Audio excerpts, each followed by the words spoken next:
Good evening, ladies and gentlemen. I want to call the annual town meeting for the town of Shaftsbury to order. My name is Tom Daly. I'm your moderator tonight. And it's been 32 years, I think. So as I say, when I'm your moderator tonight, I've been your moderator before. What I'd like to do is ask you all to please stand for the Pledge of Allegiance.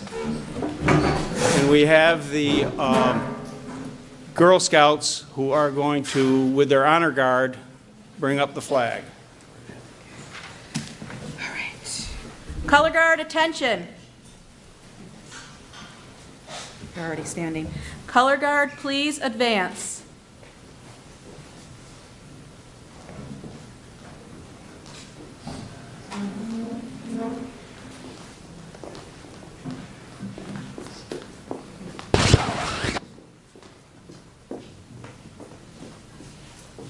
In the center, Kylie. In the center, Kylie. The flag of our country. Color guard, honor the flag. Kylie, you hold the flag.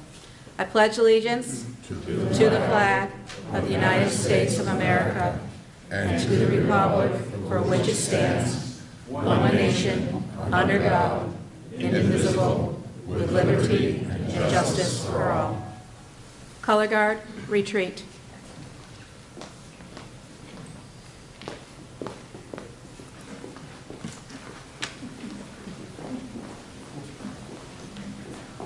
Thank you very much.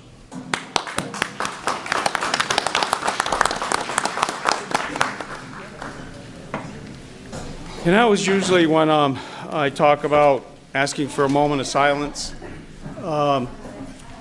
it always has to do with the fact that we're so fortunate when we look at what's going on in the world around us, that in fact, regardless of the divisiveness or partisanship or whatever else is going on in the world, in the community, in our community, in our government, we still have the opportunity to assemble like we assemble like this. And this is where it really happens, is at the grassroots. We govern ourselves.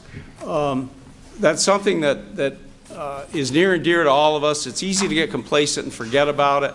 I just want to remind everybody to be thinking of that with a moment of silence. I'd also like for some special intentions for, we've lost a firefighter very recently. There was I believe, an automobile accident or something, and one of our firefighters, Shelley Kuhn, lost his life yesterday. So I would ask that you also remember him in a moment of silence.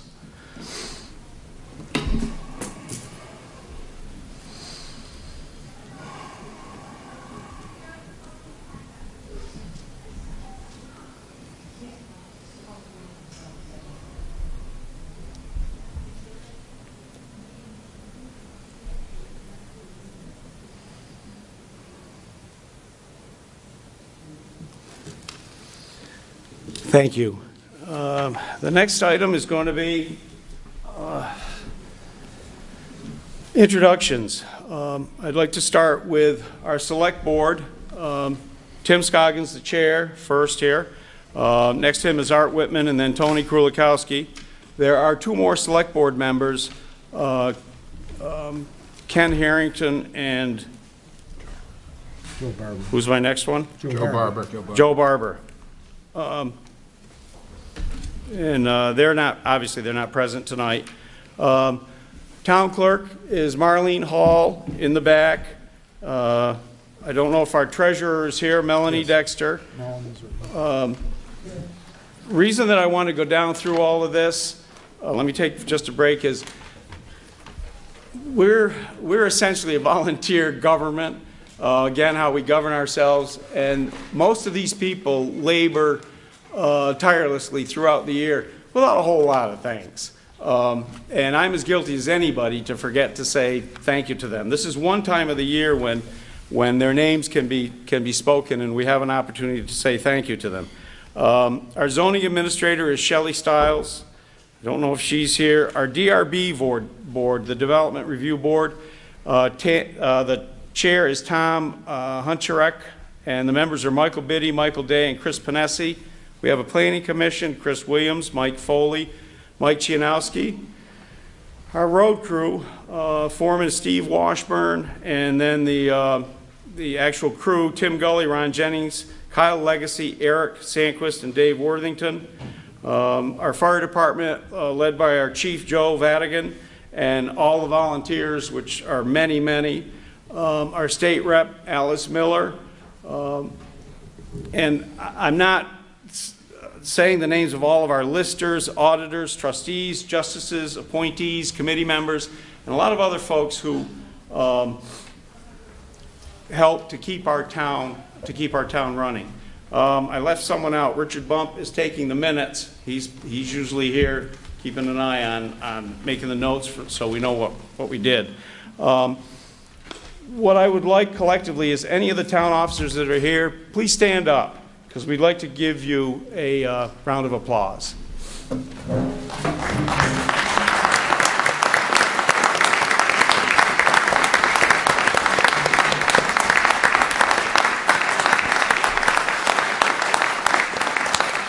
thank you all for the time that you put into keeping our town running the way that it does. Okay, some housekeeping. Fire exits. There are fire exits in the front, there, over here, in the back. When the time comes that we are going to debate, what we'll do is I'll state an article, ask for a motion for the article, a second, and when that happens, then we open up the floor to debate. When you want to speak, you raise your hand. I'll call on you. Use the microphone. We're live with, are we not live? No internet. No internet? Oh, bummer. Oh. It'll be on TV tomorrow. Well, okay. So, oh man. I think I got a new jacket. Oh boy. It'll be on TV at some point. So it's important that you use a microphone, and when I recognize you, say your name, come up and use the microphone. Direct all questions and comments to the moderator. Any non-residents can't vote. Typically, when I started this years and years and years ago, I was always told that I had to find everybody who wasn't a registered voter, and we had a spot which actually had red tape or yellow tape around it, and we had them all sit over there. One year, my 4 kids had to be there because none of them were registered. They were little. But I've dispensed with that. Anybody who is not a registered voter, you know you can't vote. So when the ayes and nays are going, you have to be quiet. And anybody sitting next to a non-registered person, remember the elbow, okay, the sharp elbow, so that they don't vote. Okay, when we take up an article, okay, I told you the motion, second, debate, and we'll vote. You can amend an article just by simply saying, hey, I propose an amendment. If the amendment is seconded, then we debate the amendment. An article can be amended a second time, but no more. So you can have an amendment to an article. If we ever end up like that, we then work backwards. We vote on the amendment to the amendment, then the amendment to the article, then the article. This is mostly stuff that it never happens. It's moderators and folks like myself say, oh, wow, that's really good, but it actually never occurs. If you're wondering, you're trying to do something, you want to speak on something or make a motion or something like that, and you're not sure what to do, raise your hand and ask me. What has to happen tonight is that when everybody is done and they leave, they feel that they have, in fact, had their say, that they've gotten their answers with regard to what's going on with our budget, with our governance, and that you've had your say. And we stay as long as it takes. I will help you develop your questions if that's what needs to happen. I can't take a position one way or the other, but I sure as heck can make sure that you all have an opportunity to get your thoughts out. Okay. Where's my...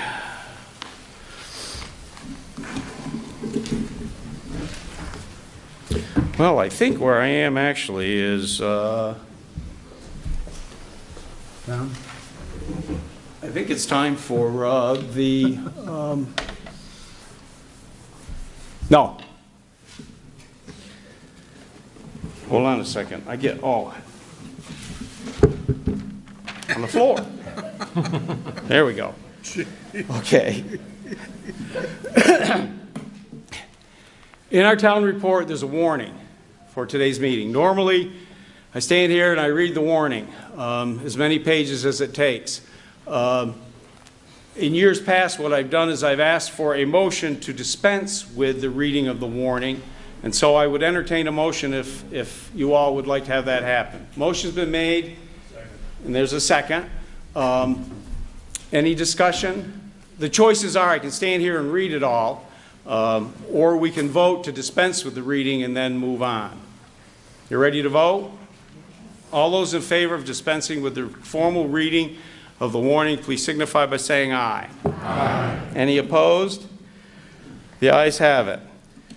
Okay.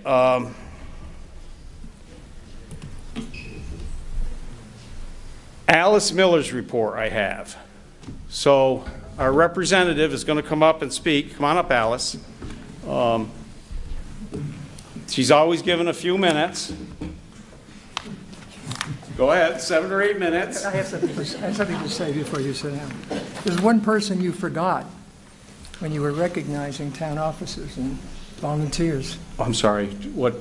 Who? You forgot Tom Daly. Oh. Let's give him a hand.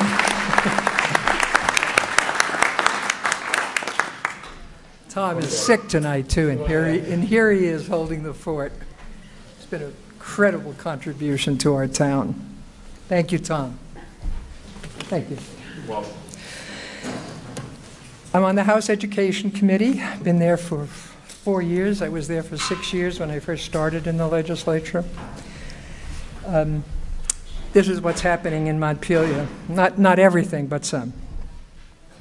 In education, we just worked on a special ed bill, learning that we're spending $140 million more than maybe we should be on special education. And the reason for that is the incredible increase in the number of emotionally disturbed kids and autistic children. But we've had reports saying we're spending too much. So our committee went to work and we put together a bill that we think is good. It'll provide more flexibility to teachers, less paperwork for teachers. It'll get better service to our kids. And it's got a long way to go. We just came out of our committee. Now it'll go to the House floor, and then it'll go to the Senate. And stay posted. We'll see what happens. In budget adjustment, which is what happens every year to see who's spent too much, who spent too little, and we kind of work out so that the budget comes out even. I'm happy to say that our Veterans Home in Bennington was given $445,000 to help balance their budget. In finance, in House Ways and Means, worked very hard on answering your request to please do something about our property taxes. 2/3 of Vermonters pay by income, and the rest by property taxes. There's an effort to make it 100%, have people pay 100% by income, but again, stay posted. One plan said that anybody making $47,000 a year or less would not pay any property taxes at all.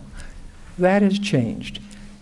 There are going to be a lot of moving pieces to this. Again, it has to go through all these committees, but we're working very hard to do something about controlling our property taxes. Gun violence has been a big issue in Montpelier, and I'm sure it's a big issue in our communities. I know from tonight, I was talking to a hunter. Let me make it very clear. I'm in support of the legislation to provide more safety to our children in our schools. But I really believe deeply, and always have, in the culture of sportsmanship, of hunting in Vermont. We have very responsible hunters, and there is no attempt on any of our parts to do anything to take away your pleasure or your joy. The whole purpose of the bills in the House and Senate are to provide safety to our kids. When we found out, and by we I mean the governor, the Senate, and the House, found out that Jack Sawyer, a young man, was about to go into the Fairhaven Public School and shoot people, shoot kids, everyone just said, the time has come. We really have to do everything we can to make sure our children are safe. So look at the bills, S-221 out of the Senate, H-665 out of the House. Again, it'll have a long way to go, and it'll probably end up in conference committee, 3 people from each side, to settle the differences.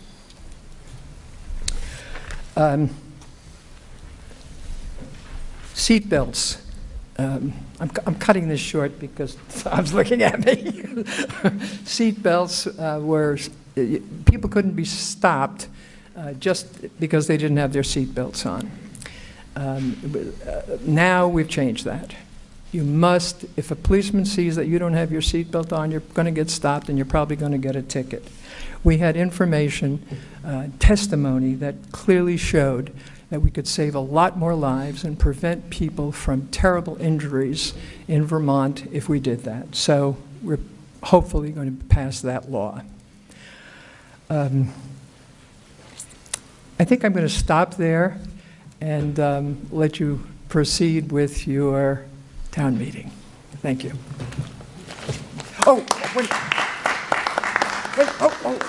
One more thing. In this envelope is $800 million. It's money that, I think it's that much, maybe it's not that much, it's a lot of money, of money that nobody's claimed, that the treasurer has. Make sure, I'm going to give this to the town clerk, Marlene Hall, to hang in the office. All these names are here. I had to separate it out so that it's all Shaftsbury. Go through this list, go in her office, look at this list, and see if you have any money coming to you. A friend of mine did. She got $80. Some of these things are $200, $1,000, even more. So look at that. Thank you.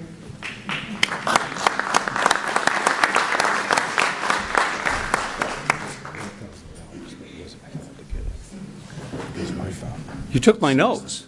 Yes,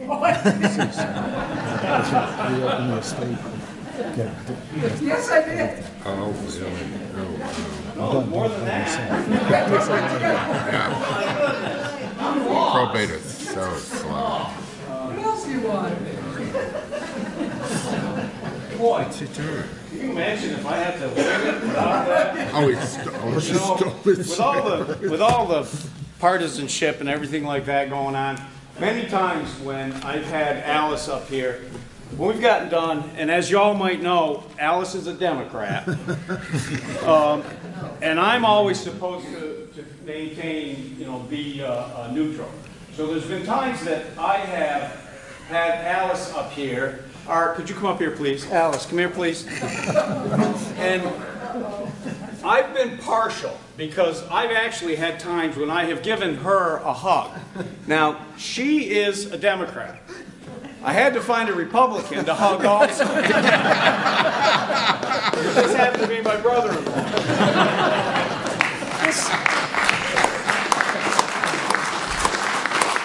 This brother-in-law of his and I, when we were little kids, used to walk home from the North Bennington School together. Thank you, Art. Thank you, Alice. Thank you. Yes. Question. Yes, name's Mike Lilly. The only complaint I have is getting in touch with Alice Miller. I made various calls to the Sergeant at Arms. I called her number that was printed in the book many times, only to find out that whether it's convenient or what, it's the wrong number. So Alice Miller's number on page 38 is wrong. What's the number that's there on 38? 1515.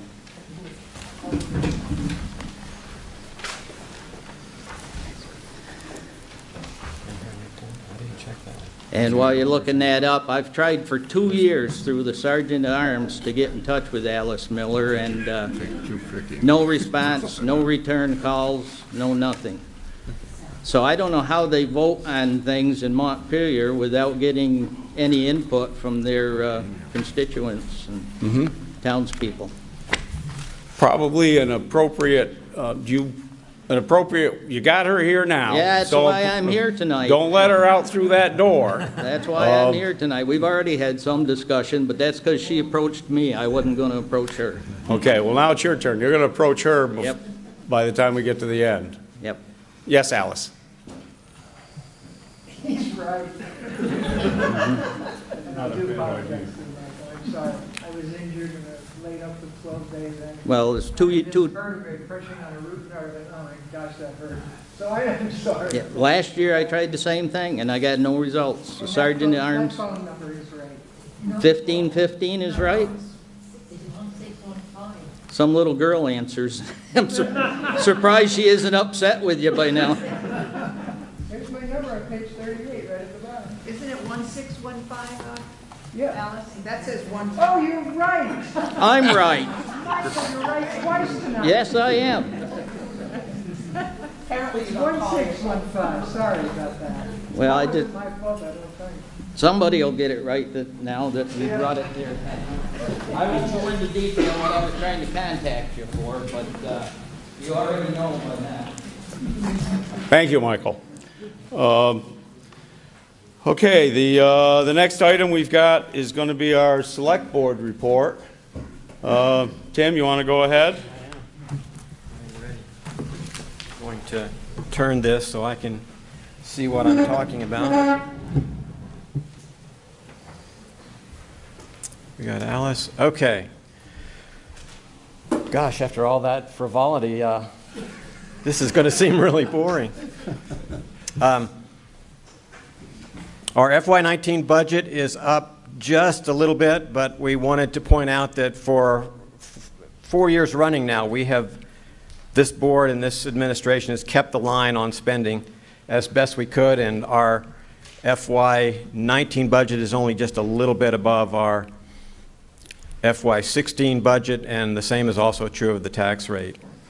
So we're proud of that because we've been, we think, making improvements to town government at the same time we've been holding the line on spending. Next. While we've been holding the line on spending, we've done a number of things. Major overdue maintenance in the parks, which included resurfacing the tennis courts. The tennis court surface had been the same for 40 years. I don't know if we can promise the one we put down will last that long, but they needed a new one, and we got it. We worked on the baseball dugouts that needed repair and painting. We dug a water well at Howard Park so that we can provide drinking water to the sportsmen there and to the athletes. We've increased capital spending on roads. We've established, every year now, we do a professional external audit of the town's finances.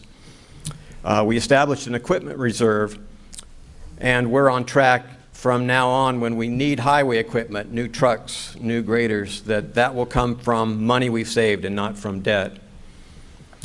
We've scheduled, coming up very soon, long overdue maintenance on Cole Hall and improvements there. Remember that in 2009, the Select Board was looking into improvements and maintenance to Cole Hall when the engineers that were asked to look at it said, you've got a bigger problem across the parking lot with the garage. And now we've been 9 years trying to get the garage built. We're going to get that done this year. And we've improved communications with a new phone system and a new website. There are some areas that required increased funding this year. Bennington Rescue Squad, you may have followed in the paper that for a lot of years they have been subsidizing their efforts for us through an endowment they had, through funds that they had. They have come to where they're seeing the end of their ability to do that. That fund is running out of money, and they're going to the towns looking for considerably more money than they've been asking for in the past. We used to give them $2,000 a year. We gave them $7,500 last year, and we're up that to $15,000 this year. Those kind of increases are significant, and we want to make sure that they're warranted and that we're on top of what's going there. We want to get involved with Bennington Rescue Squad. Tony Krulikowski has agreed to serve as on the board of directors of Bennington Rescue Squad. He was elected to serve as a board of directors, so he has literally got a seat at the table, so we can keep an eye on that and make sure that we're providing that service and we're providing it in the most cost-efficient way that we can get. Community appropriations are up again this year. We assume when we put out our budget number that all the community appropriations that you will vote on tomorrow are approved. They usually are. We upped the money for hazardous tree removal. Our tree warden, Jim White, covered the town roads and identified hundreds of potentially dangerous trees that need to be dealt with, and we've upped our budget to deal with that. Fortunately, we're getting a lot of help from Green Mountain Power in the trees that interfere with power lines, so we don't have to do it all ourselves. And we continue to have to deal with PFOA testing and mitigation, nowhere near to the extent that places like North Bennington and Bennington are having to deal with that, though. The Public Works Garage is on track to be built in 2018. Site preparations are underway. We have demolished the 2 residences that we bought there right on North Road to make room for the transfer station there. Our requests for proposals for a general contractor have gone out, and the bid award will be on March 22nd. We're opening the bids from the general contractors in a public meeting this Friday at Cole Hall, 2 o'clock. We here in Shaftsbury have been trying to kind of catch the wave of economic development activity that's happening in southern Vermont. For quite a while, the southern Vermont economy has been in trouble. It's still in trouble. It was really brought to all of our attention starkly in the Southern Vermont Economic Development Zone report of 2015 that started out saying Southern Vermont is in trouble. And it turned out, to all of our credit, that that ended up being a call to action. And things have been happening since then. Windham County and Bennington County are coming together to create what's called a comprehensive economic development strategy. CEDS. This is a thing. It's essentially a mechanism whereby projects get approved, and projects that are approved by a CEDS have the chance of getting federal funding to work on improving the economy locally here. I've been an active member of what's called the RED Group, the Regional Economic Development Group, that was formed in Bennington County to join with the committee in Windham County toward a 2-county comprehensive economic planning zone. And also, Windham County already has an existing CEDS. They're a few years ahead of us. I am serving also on their committee looking at project review in order to build relationships with the other county and to gain experience on how this whole joint economic planning thing will happen. The Putnam Block development that's happening in Bennington is an exciting development. It's a public-private partnership. Eventually, it'll be a $53 million development. It's incredibly innovative and complicated, bringing together lots of different pieces of the funding puzzle. The really significant thing, I think, about that is that it's it's largely coming from the community. It's the college and the hospital that came together and sought out the town leaders and said, we need to do something in downtown Bennington. We're really willing to put our own money into making this happen. And I think it's significant that the phase one of this project, around $25 million part of it, which is largely the hotel and office space associated with the Putnam Hotel, has already got 75% occupancy rate, and it's not even built yet. So there's good reason to think that that's something that could help revitalize downtown Bennington. Another thing that's happening that I think is exciting is Governor Scott's VORIC initiative, Vermont Outdoor Recreation Economic Development Collaborative. It's a statewide effort to try and attract people, visitors, and residents to Vermont based on our natural resources as to help bolster the economy. And there's a local group in Bennington that is that's being put together with the chamber and some other stakeholders in the recreation business. I'm a member of that core group, and we're working to make sure that when VORIC comes out of Montpelier, that Southern Vermont is part of that, and that we get our say and we get some attention from that effort. And also, just I wanted to mention this trailfinder.info site. It's a state site for finding trails, and in working with various people at the chamber and other places, it was more or less discovered it exists, but local area trails have not been into it. We're getting those trails put into it, and that's something that we can, for example, put on our new website to show the kind of recreational resources that are available here. Our local government right here in Shaftsbury has been working on economic development too. In particular, our Planning Commission, 2016, remember the great bylaws rewrite that was approved by the voters in March, and that's been in operation now for almost a year. And the intention there was to go through our bylaws, rewrite them, clean them up, and make them easier to use, and with the hope that it would make it easier for people to come here, start a business, buy a house, whatever. The Planning Commission, at the direction of the Select Board, looked into the feasibility of reopening the country store. I know a lot of us felt sad when the country store closed. Was there anything that can be done about that? I would refer you to the report there. There's issues there. What really more than anything would have to happen for a country store to reopen would be community involvement. The big thing that the Planning Commission found when they looked into this is places where things like country stores have been kept alive in spite of adverse economic conditions, it's because the community got behind them and made it happen. The Planning Commission has been looking at trails as an economic engine for Shaftsbury. There are other examples. Chris Williams will tell me about, was it Essex, New Hampshire, that there's a town in New Hampshire that really revitalized their local economy by attracting people to the trails they had there. And Jackson, New Hampshire. Pardon? Jackson. Jackson. Okay, Jackson, New Hampshire. And so we've got trails all through Shaftsbury, and we're looking at whether or not something like that could happen here. First thing that they suggested is maybe just improve the access to the town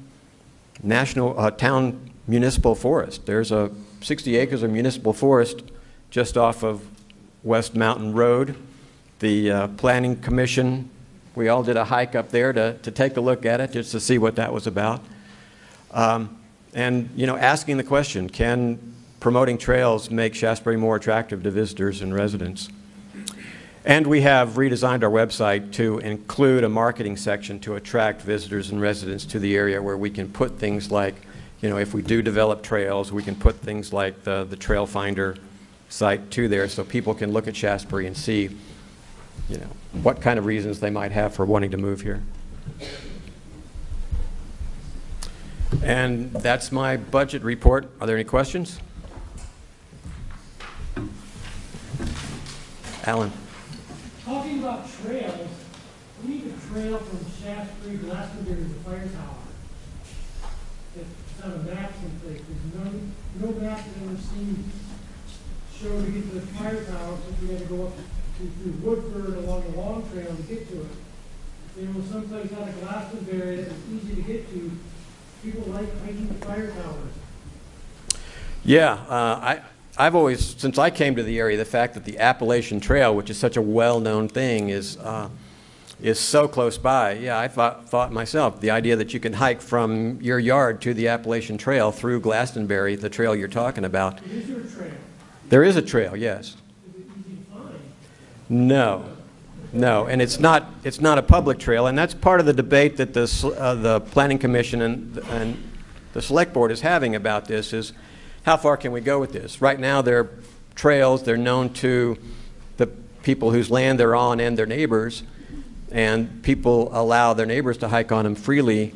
Will they be as welcoming to people with New York license plates, for example? So that's something that's part of this debate. Yes?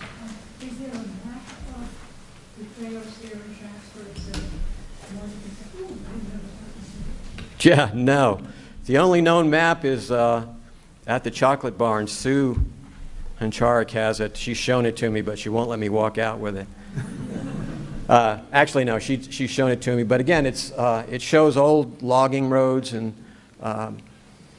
it's like I say, largely private land. So but they are there, and people like Chris Williams knows where they are, and will show me every now and then. But no, there's not a general map. And it's certainly not a public map.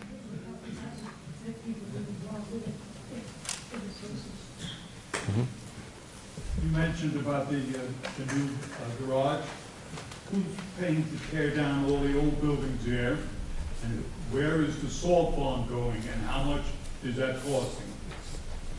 The demolition of the buildings is part of the budget for the garage. It's still costing money. Right. And then where's the salt farm going? I don't have the map in front of me, but it's going in back. Help me out. Where's the salt shed? The salt shed will be, as you drive in now where the transfer station is now, just to the left of the exit driveway will be where the salt shed will be. Do you have a price on that yet? Or is that going to be in addition to the garage? Same thing, tear down the building there, or it's in the budget, but it's still an additional cost in the operation of building a new garage.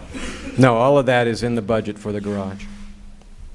Lon, What, are they doing it for nothing? it's in the budget for the garage. We're paying for it. The Ancient Roads Committee studied the trails because we're looking for any roads that still might have, the town may have a right-of-way. And David Mass was part of that committee.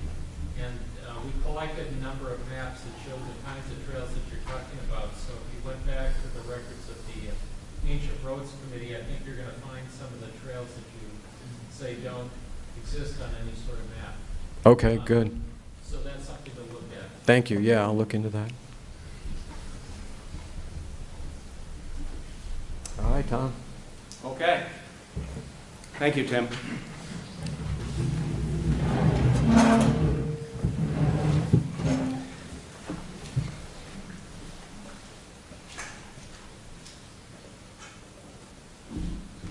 Okay. The warning that we're operating on is on page 6, 7, and 8 of the first section of the town report. It's a little bit different than what's up here. So we're gonna move a little bit different. It's the same items, just they may be in different paragraph format and such. So Article 1, under the business section of our meeting, Article 1, to hear the reports of the town officers and take action thereon. This is always a funny article because It's not usually necessary to vote on it. What we traditionally do is what I would like to have is a motion from someone that we do hear the reports and that we do take action thereon, which would be, in effect, to accept them, not approve them, but to accept them. The reports that we're talking about are the reports that are contained in the 4 items, the 4 pieces of the annual report. So I'd like a motion to hear the reports of the town officers and take action thereon. It's been moved. Is there a second? Okay. Now we have an opportunity to debate. Not so much debate as, are there any questions about how the reports are presented? Are there errors that anybody wants to point out or questions that you have with regard to the reports? So are you ready to vote? All those in favor of hearing the reports of the town officers, taking action thereon, that is in accepting them, please acknowledge by saying aye. Aye. Any opposed? The ayes have it. Article 2, to determine, shall the select board members each receive an annual stipend of $500? Shall the Board of Auditors be paid a wage at the rate of $10.50 per hour? Shall the first and second constables be paid a wage at the rate of $10.50 per hour? Shall the Board of Listers be paid a wage at the rate of $10.50 per hour? As presented in the warning, which is in this part of the town report, that is the sum total of Article 2.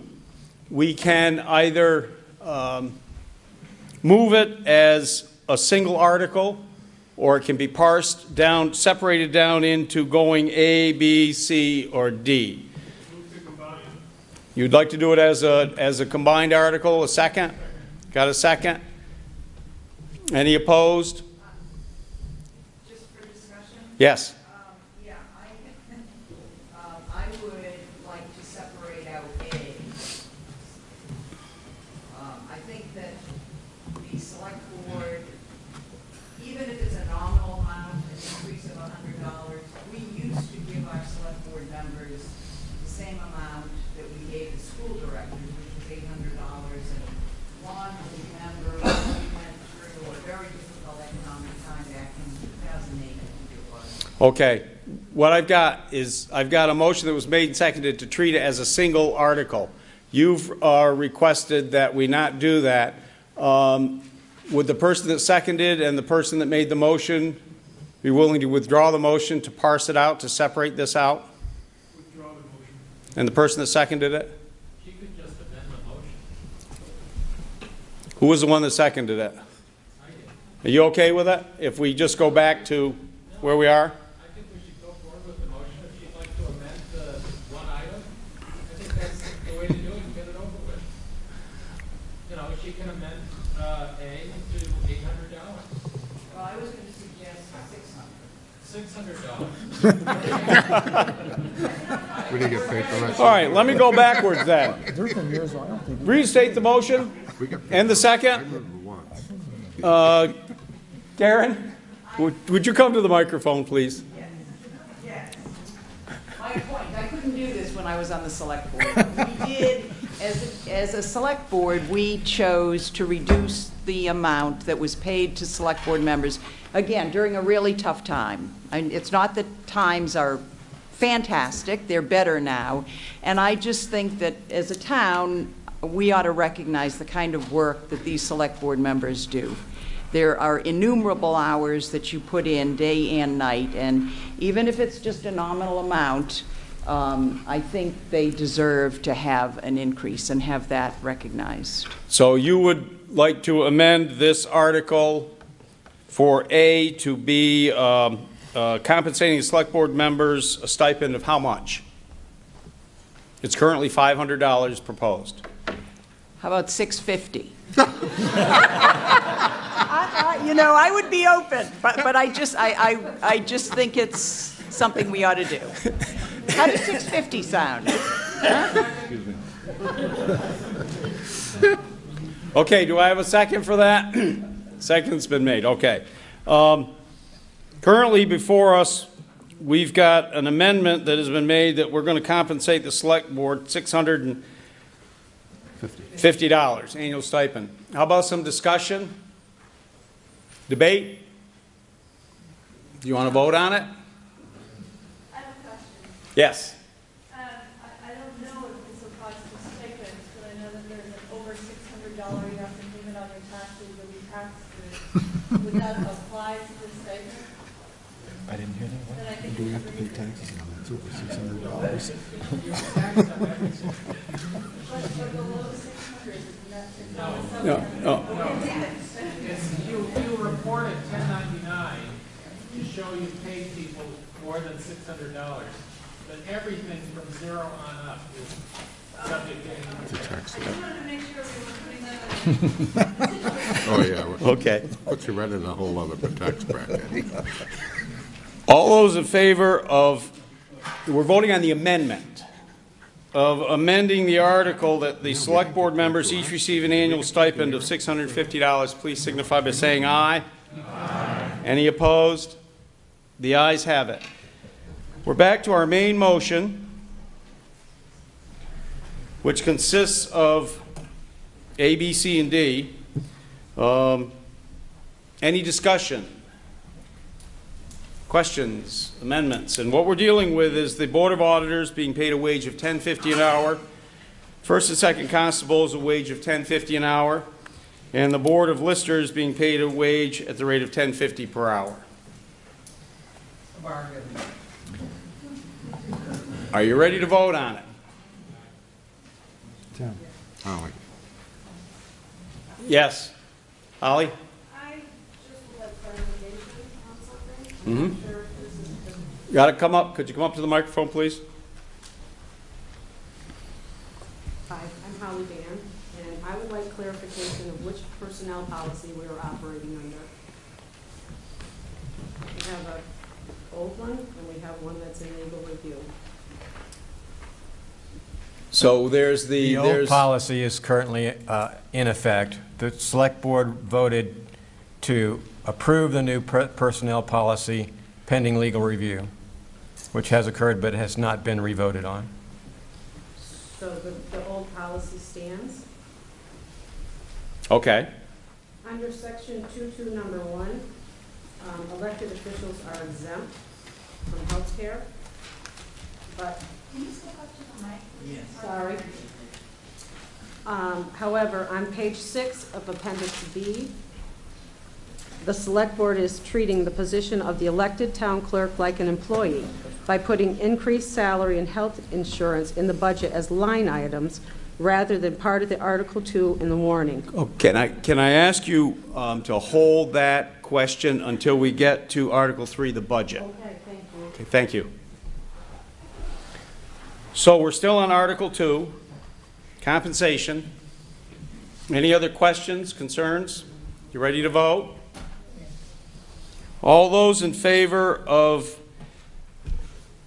paying the select board members an annual stipend of $650, the Board of Auditors a wage at the rate of $10.50 an hour, first and second constables paid a wage at the rate of $10.50 per hour, and the Board of Listers paid a wage at the rate of $10.50 per hour, please signify by saying aye.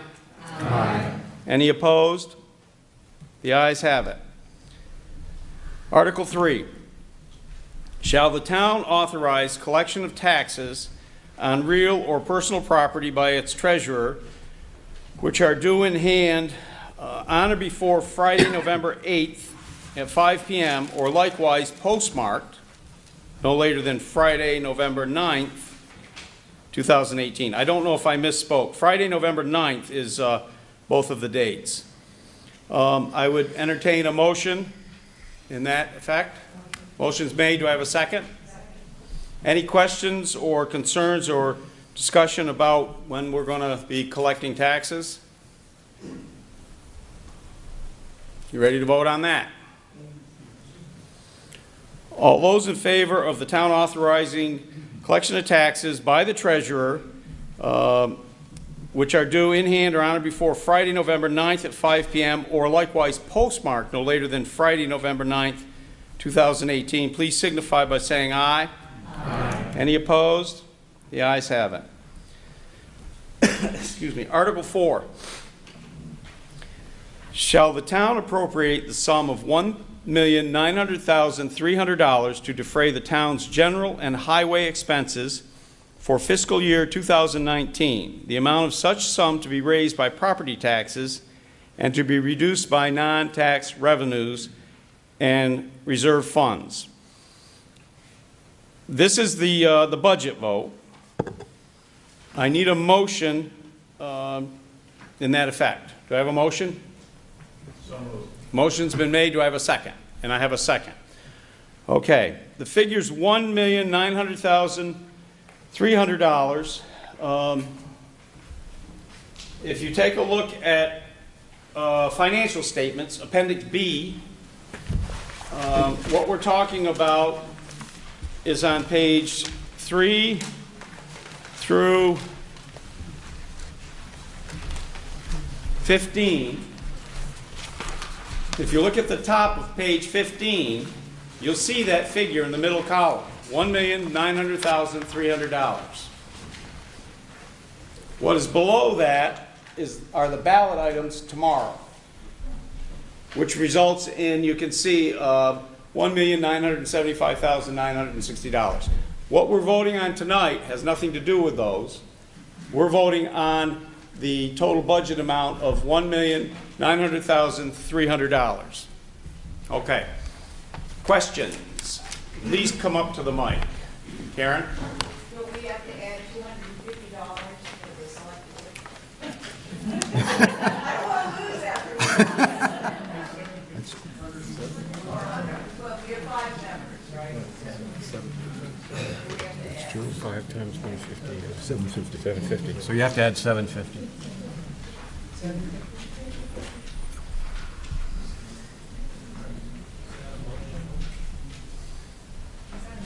No, I'm gonna. That's gonna be just a point of order. Can you do the math? Is that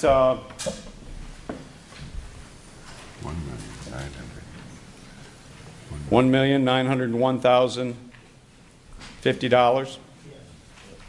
Okay. So, the motion is going to be that the town appropriate the sum of $1,901,050 to defray the general highway and such.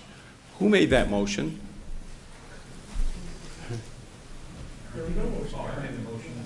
Okay, you okay with amending your motion just without going formal? Were you the second, Lon? Yes. You okay with that? Yes. Now that I've corrected the right number? Yes. Thank you, Karen. Okay, now discussion. Questions of your select board?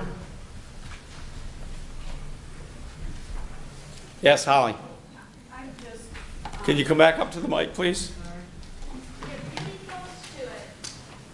I just want clarification. Got to get close to it so she can pick it up. The question I was asking was in regard to elected positions, which we're talking about now, but you directed me to the budget.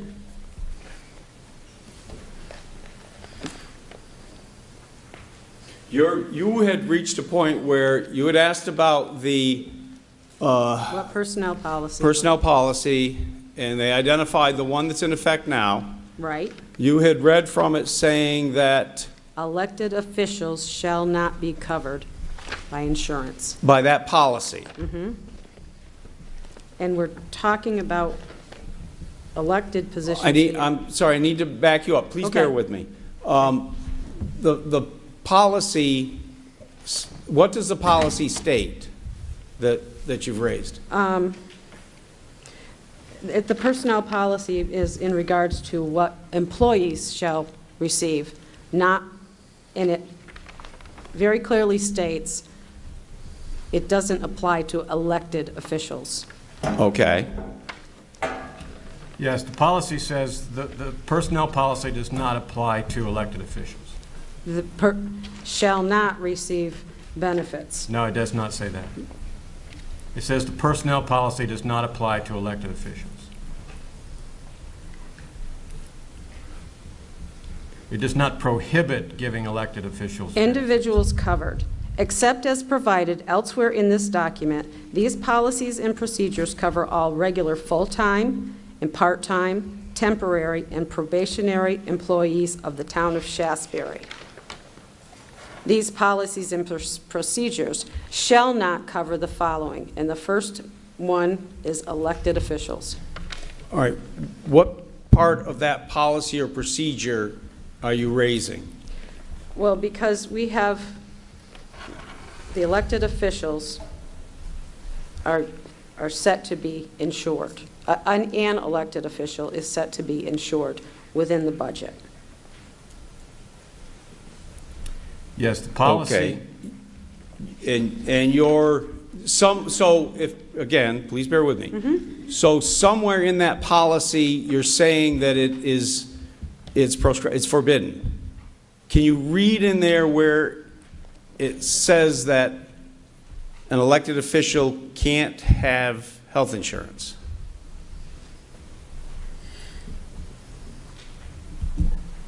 If I'm understanding you. This policy is for employment. It talks about employment at will, a full-time employee.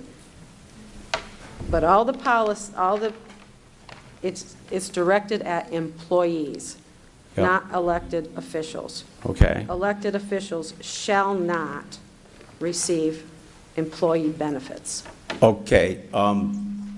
I don't think that's what that says. I think it Okay. simply says they're You point exempt. to me where you're I think it says that they're only, that applies to employees, and anybody that's an elected official is exempt from that. from this person, this 3-page policy, Yes. not the 10-page new one coming out.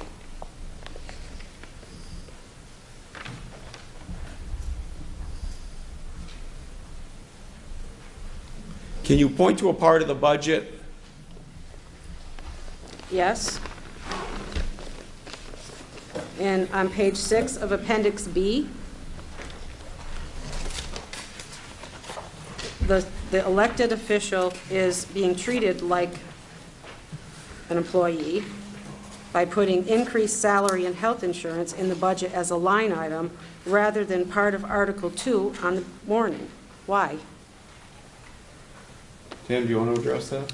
Yeah, the policy does not prohibit giving health insurance to elected officials. It says that the personnel policy applies to employees, and it says that that the policy does not apply to elected officials. It does not prohibit giving benefits to elected officials. The Select Board chose to give benefits to the town clerk because she's a full-time employee, and that's how you get health insurance in America. It's not a right, it's a perk of employment. I would also point out that the previous clerk received health insurance. This board, in viewing that policy a year ago, decided we would take that out of, take that benefit away. We have subsequently decided that was a mistake and reinstated what was essentially the previous policy, which was that the town clerk got health insurance. Holly?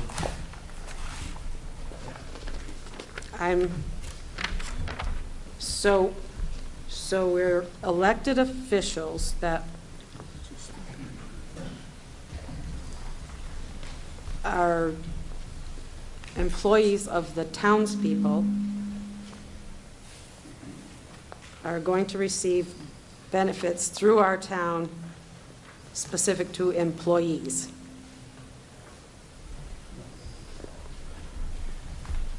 The benefit package, the compensation to the clerk is not governed by that personnel policy. That's what that says. It's decided by the Select Board. But the compensation last year was agreed upon by the voters. $28,000 was a set salary without insurance. And now, without bringing it back to the community, you're considering an elected official an employee.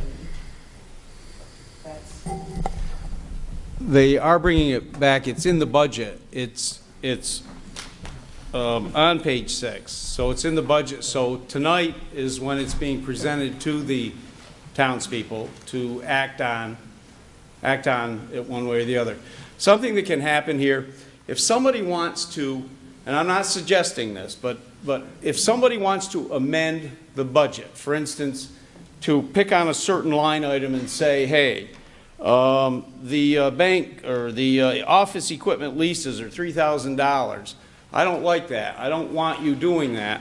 You can move to amend the budget by $3,000 and say to the selectmen, we don't want those office leases. The first part, you can amend the budget, $3,000. And all it does is it does not line item. You cannot line item veto. The budget simply gets reduced, if it gets passed, simply gets reduced by $3,000, and it's up to the select board to figure out where all it's going to come from. Yes? Well, in the statement that she's reading, more or less, with anything that's listed, you have to have the positive and the negative. So they have the positive that says the elected officials shall not get insurance. But then it's supposed to say also that, oh, it depends on, there's no negative. It doesn't say they shall not have insurance. So you could apply that to anything in the budget. If you're following me. Well, he's just saying, well, that doesn't mean what it says, that you can say the opposite, that they can elect to get whatever, insurances or salaries for themselves. Next thing will be a town car. I think that policy, correct me, Tim, but I think that policy doesn't address, that policy addresses employees, employment. It doesn't address elected officials. It's silent on, it exempts the elected officials. Lon? Okay. During my tenure, we adopted a comprehensive employment policy. Lon, I'm sorry, could you come up to the microphone? Yeah. This is pretty important. So during my tenure on the board, the select board adopted a comprehensive employment policy. Cinda put in a lot of hours with Craig Bruder, and the idea was to provide some ground rules for how we deal basically with the highway crew, because they were our employees. We'd had a smattering of policies that had been adopted over years. Some we weren't even following because they had been adopted so long ago and unfortunately forgotten and were inconsistent with current practice. So the employment policy was not to govern the entire town and everybody who volunteers or is an elected official. It was really aimed at the people who were full-time employees. So that's the first point. It was geared at people we were hiring through the road foreman to do highway maintenance. The second thing is that the policy is a document, in a work in progress, in the sense that as we decided to change compensation or increase a line item for wages or benefits, how much we were going to pay towards health insurance, that policy changed as we adopted new budgets and decided how much we were going to pay for particular line items. So the fact that the policy said one thing when we adopted it didn't mean we were stuck in time. Those policies were going to be changed because the select board has the power to change its own policies. And so if they decide to go ahead and expand health insurance coverage to certain people who are working close to full-time or full-time, that was within the authority of the select board to do so. And we typically did not ask the town to vote on these things line by line. The other point that you mentioned was that we historically had paid health insurance for the town clerk because it was something that was needed. Now, the arrangement changed a year ago when the town clerk became an employee. I disagreed with the select board about not providing the health insurance. I think it's great that they're putting it back in.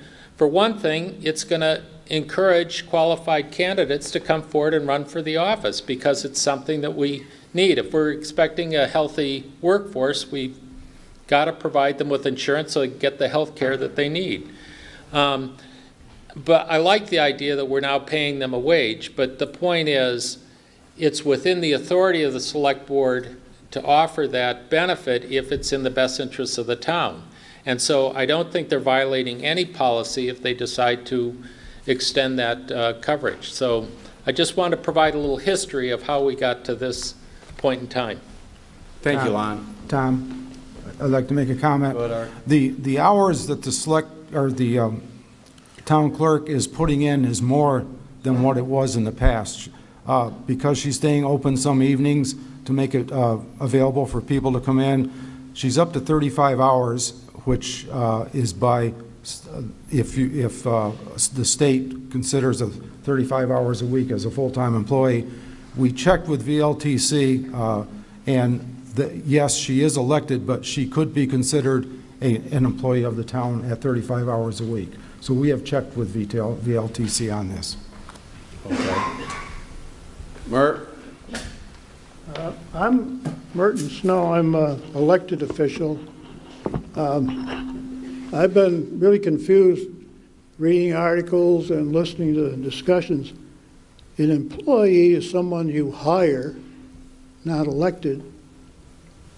The IRS says the only reason that they talk about employees, elected officials, is because you have to withhold FICA tax. But the feds are silent after that. The state of Vermont Labor Department says elected officials are exempt.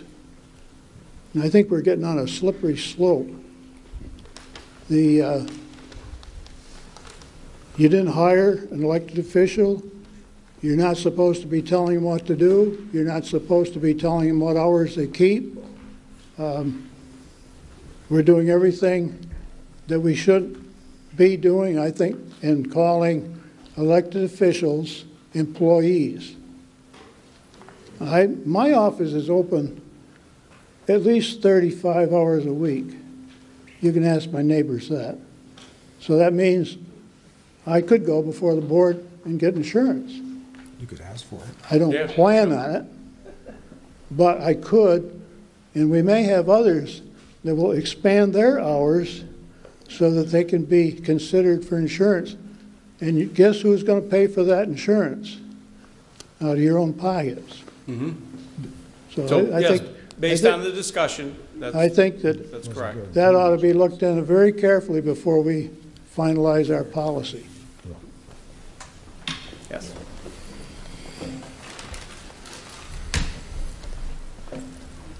Where is the money coming from that's Please, going to you gotta state your name for the record, Gabrielle please. Watson.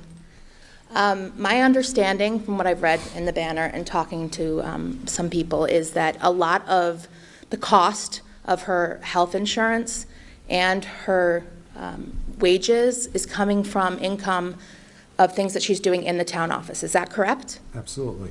Okay, so it's not adding, we're not taking away money, we're not paying the budget to do that, so that's correct, right? So I don't understand versus we're talking about other people being able to do the same thing. If she's getting money for the town in the town office and it's covering her wages and her health insurance, then you can't compare other people that are employed or that are elected officials. So you're apples and oranges, am I correct? Okay. Yeah, just as a reminder, the people of the town voted last year by Australian ballot to change the way the clerk is compensated from a small stipend and the clerk keeping the fee she collected to paying her a salary and the town collecting those fees. Mr. Lilly, yes. Yeah, it's me again. I agree that you've got to give her, the treasurer or town clerk, her insurance, because no matter who is in that spot, if you don't pay them something that they need, they're not going to do a good job or they're not going to want to run. And Mert, we know you're on Medicare, or yeah. So you don't. Strike that last part.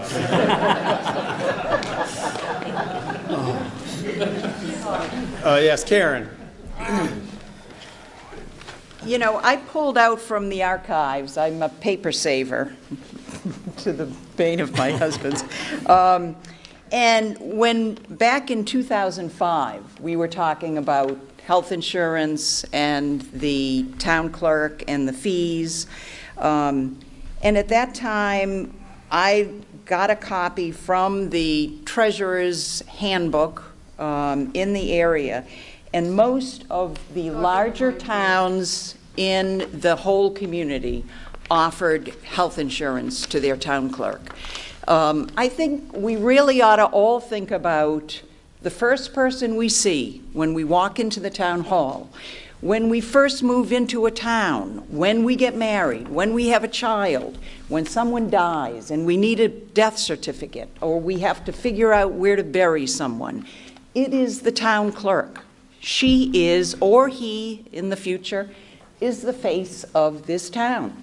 And the fact that we are quibbling over something that she, in fact, is bringing the money in to pay for her position, I think is ridiculous, quite honestly. You know, we're looking at what looks to me like a single-person plan of health insurance in this current budget.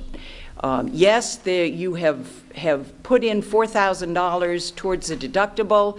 If you look at the actuals for, you can go back for as many years as we have been paying a portion of deductibles for our employees, for the town clerk, that line item is almost never used to the full extent. It is not abused in this town. I have never seen that. I was on the board for 10 years, and I never saw it. So I think this is, you know, just does not make the town look very good when we're quibbling over something like this.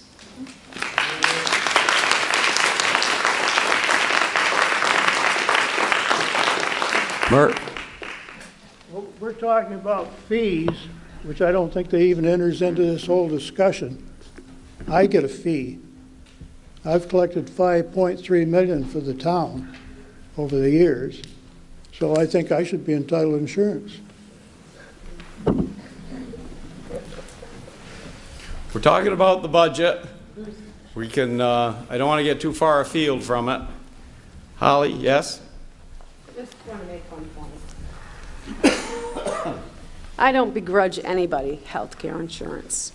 However, last year, our town voted to give a $28,000 salary to the town clerk without insurance.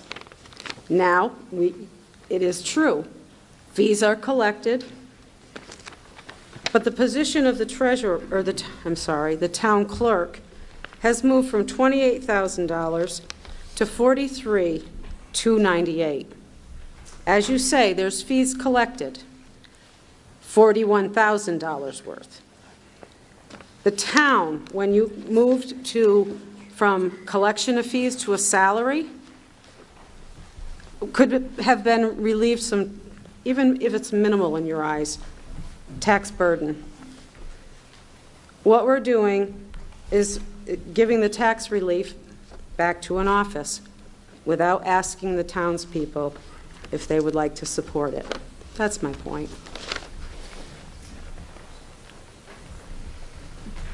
Okay, other concerns, questions?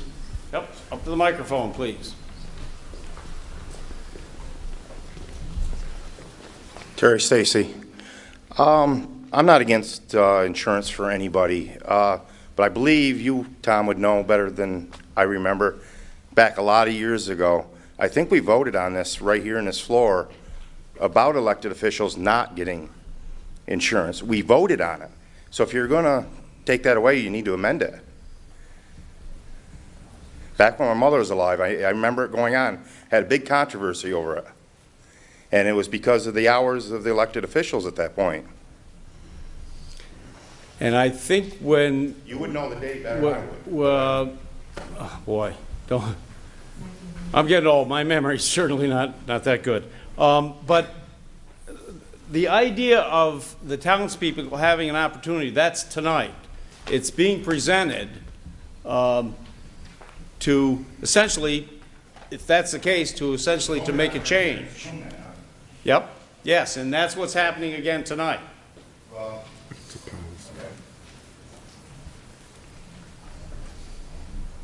Other concerns or questions on that item or anything else on the budget?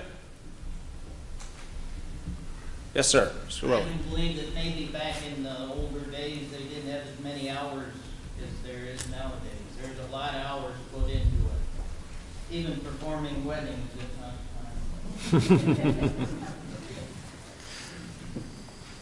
A salary is you work the hours needed. You need to come up to the microphone, please.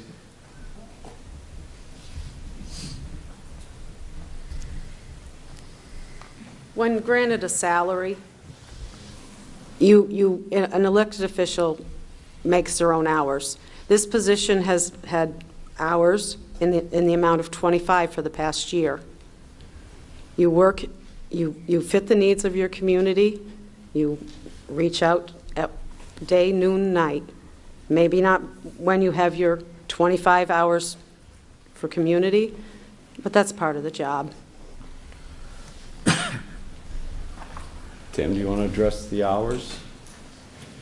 The clerk of her own volition started opening the clerk's office up in evening hours, which was a great convenience for people who need to do clerk business, who work during the day.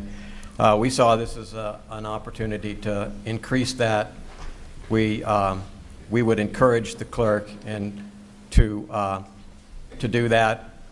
We can't tell the clerk, I don't believe, exactly how many hours to work, but we do control her salary. And so I believe if we asked the clerk to work 35 hours a week and offer to pay that she would do it, whoever it was. Okay. The clerk is now taking the responsibility of the cemetery commissioner's job. Mr. Conrad asked her to do the paperwork for that. Is that true? Holly?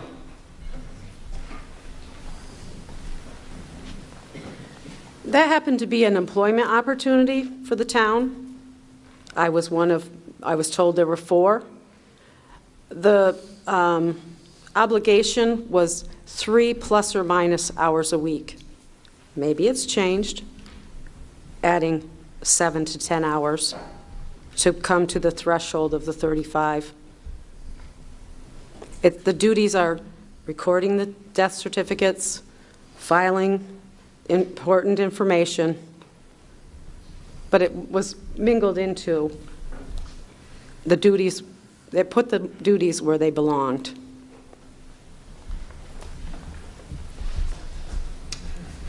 All the way in the back.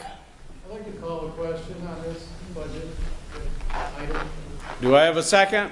Second. Okay, the motion's been made to call the question, and I have a second. We're going to vote up or down, yay or nay. Excuse me for just one moment, if you would, please. It's got to pass by 2/3.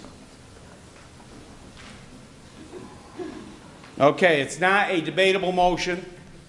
All those in favor of ceasing debate. We're not voting on the budget. We're voting on ceasing debate to move to the budget. All those in favor of ceasing debates, please signify by saying aye. Aye. And those opposed? The ayes have it. So now we're down back to our main motion, which we're not going to debate anymore. All those in favor of the town appropriating the sum of $1,901,050 to defray the town's general and highway expenses for fiscal year 2019, the amount of such sum to be raised by property taxes and to be reduced by non-tax revenues and reserve funds, please signify by saying aye. Aye. And those opposed? The ayes have it, and it is so ordered. Article 5, to transact any other non-binding business as legally may come before said meeting at this time. We can take no binding action.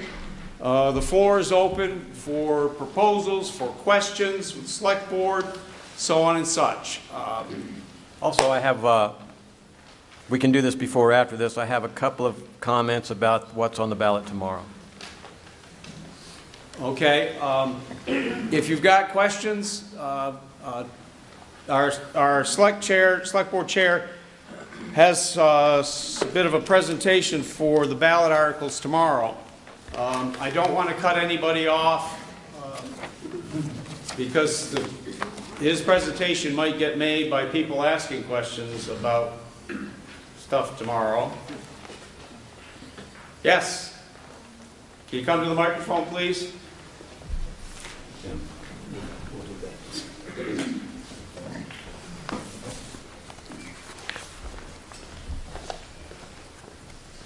Hello, my name is Jenny Rozicki, and it has been my distinct pleasure and honor to be your librarian in North Bennington. I guess I would just like to say that this has been an exciting year at the library, and that most of all, we've seen a more than 25% increase in circulation of items, and in a time of national and local declines in this one important statistic to libraries. We have an excited and engaged group of people who use the library. Let's see what else. People are coming to the library for programs, all ages. We have actually over 3,000 more people came to the library for programs than they did 2 or 3 years ago. I actually, after I submitted my report to the state about how's your library doing, I actually received a phone call back going, are you sure? Like, what are you doing over there? Things are going very well in this department. We are asking this year for $20,000 from the town. And this is merely to meet our operating expenses. This is so we can provide those programs, so we can provide books and other materials, access to our high-speed Wi-Fi, professional information services. Please come, ask me a question. I can find that book, no matter how important or trivial it might seem. I can find it for you, and I'm eager to help. But yes, that's about all I have, and I look forward to your support tomorrow. Okay. Thank you. Thank you. You're not a resident of the town, right? I am not. I'm a resident Okay. of North Bennington. So her comments were traditionally, thank you. You go ahead and sit down. Traditionally, when we've been dealing with those appropriations, many times we ask somebody from one of the organizations to please come and make a statement. So that's kind of like an exception to somebody who's not an actual registered voter being able to speak. And Lindy, did you have, your hand was kind of going up? If it was needed, I can come up and speak. I'm a Shaftsbury resident. Can you come on up? Can you come up to the microphone?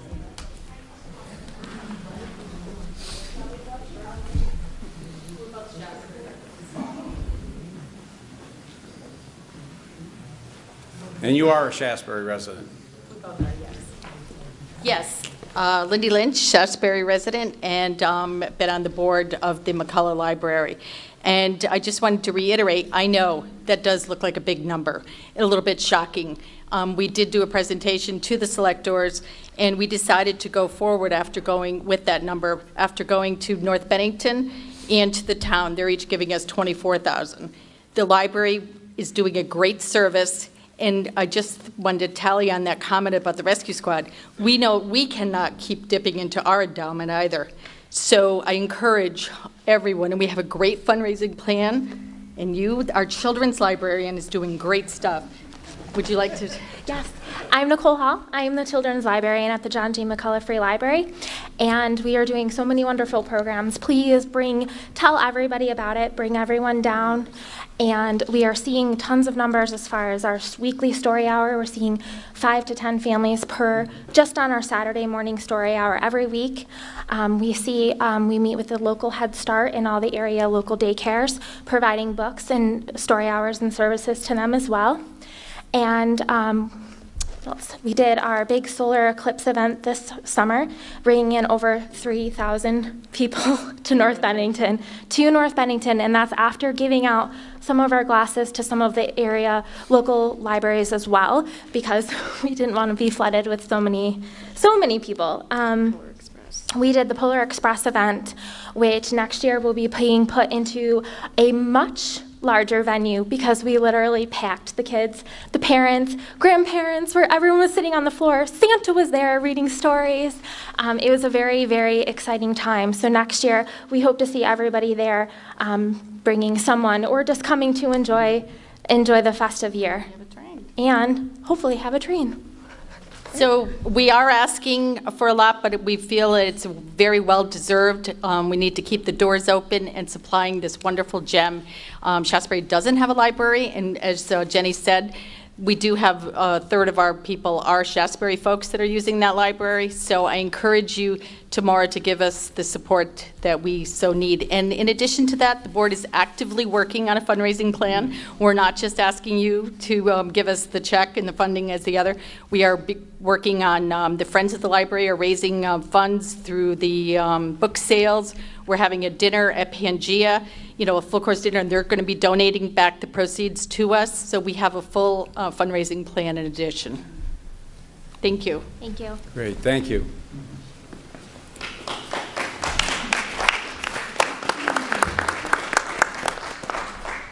Merck, yes. As far as pitching appropriations, I'm Merton Snow. I happen to be the president of the local Grange. We've been around town here for 87 years. A lot of people don't know who we are. I know that. So I'll give you, this means the tax exemption we're asking for renewal of. We've had this for several years. We're not the organization that we once were. We only have 30 members now, and our taxes would be $5,000. But we're trying to do things for the community. Some of you have seen signs at the local cemeteries. They're very nice looking signs. They're in every cemetery in town except right in the village, and I wish it was there. And as soon as the ground thaws, it will be there. And those are, we spent $1,500 to do that. And we like to do things, and we hope if the town should say, maybe you could do this or that project, we'd like to do it. We're also trying, we had someone lined up, but then that fell through, to redo the benches in front of the hall, Cole Hall, by the memorial, because the wood is in terrible shape. Rejuvenate those and use composite material that will last. But and we give words for thirds. Maybe some of you have heard of that. Your children or your grandchildren might have received them. The Shaftsbury Elementary School and North Bennington, we give third graders a dictionary that's called Words for Thirds. And we've been doing that for a number of years. In fact, I ran into parents the other day, and they said, oh, I think the boy now is in the 6th grade. He still uses that dictionary. But we would appreciate a yes vote to that. And we being at the end of the line here in the book, I thought I might just tell you about this. So you're talking about the ballot article 2 tomorrow. Yeah. That would be to exempt the community Grange. Right. Where's the community Grange? You go out of Shaftsbury, the overpass, you look down on the left, you'll see, they used to call it the Red Brick School. Red Brick School, yep. And that big white building is the Grange Hall. We spent $34,000 on that in the last 10 years so that the little peep school could be there. We rent to them at a nominal fee. Yep. we're not getting rich from it, but we are supplying the downstairs. We redid the whole hall, new siding, new windows to get it up to the fire marshal's standards. But that's paid for now. But as I say, if any of you, you think of something project we might do, we don't have the physical power we once had as we're older. Are you looking for new members? Oh, yes, we're always looking for new members. Okay. I'm glad you reminded me. Who would they contact if somebody, a millennial in the audience, wanted to see what goes on in the Grange? Who do they contact? I'm the president. You can contact me, Mert Snow. Yeah. And you're in the book. I sure am. Okay. Thank you, Mert. Someone else under other business? Can I speak on behalf of North Bennington Library? You've already spoken, so you got to hang on for just a second. Yes. I'll get you. I'm Jennifer Scoggins, and I wanted to direct people's attention to page 27, a nice long list of speeding violations. I walk my dog in our neighborhood, and if you haven't gone out and walked between the hours of 7 and 8 in the morning and 5 and 6 in the evening, please do so. When you're walking on these little dirt roads and you have cars speeding past you, blowing dirt in your face, it's really unpleasant and it's kind of frightening. And I would just implore everybody, if you're driving on the little windy roads, please slow down for pedestrians and for bicyclists. It's friendly, it's neighborly, it's really appreciated. Thank you.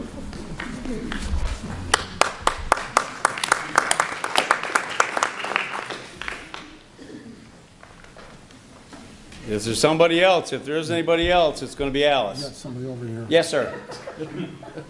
I didn't say that out loud.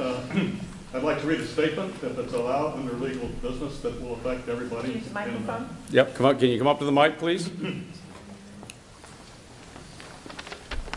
My name is Andrew Shirkey, Captain, United States Naval Reserve, retired.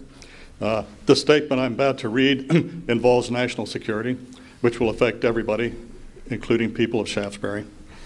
On October 22nd, 1962, President John Kennedy announced the discovery of missiles on Cuba, stating it shall be the policy of this nation to regard any nuclear missile launched from Cuba against any nation in the Western Hemisphere as an attack by the Soviet Union on the United States, requiring a full retaliatory response upon the Soviet Union. The Cuban Missile Crisis was the first instance when a U.S. president was prepared to order a preemptive strike against a nuclear-armed nation, viewed as a threat to the United States. A second instance occurred when President Bush ordered a preemptive attack on Iraq, which he believed had nuclear weapons, to be launched at the United States. A third instance was in 2008, when President Bush was prepared to order a preemptive strike against Iranian nuclear enrichment facilities.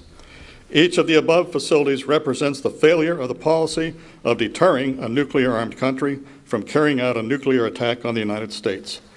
Although the United States and the Soviet Union had managed to tolerate each other's nuclear weapons for over 40 years, the Cuban Missile Crisis brought both governments to the brink of a nuclear holocaust. Thankfully, the crisis was peacefully resolved through direct negotiations between President John Kennedy and Soviet Premier Nikita Khrushchev. In the case of Iraq, the preemptive shock and awe assault carried out on March 20, 2003, reflected the Bush administration's decision to eliminate possible nuclear weapons held by Iraq.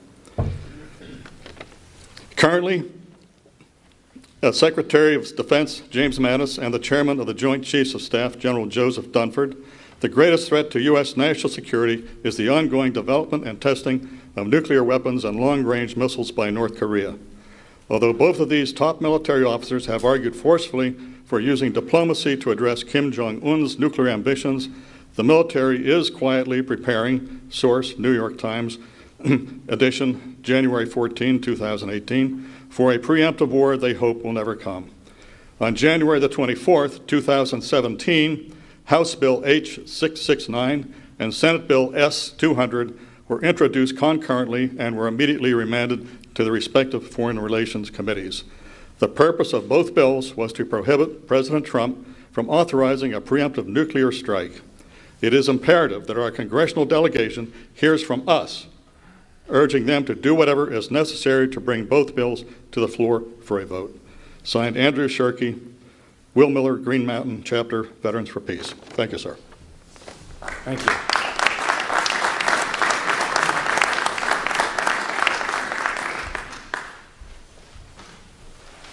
Alice.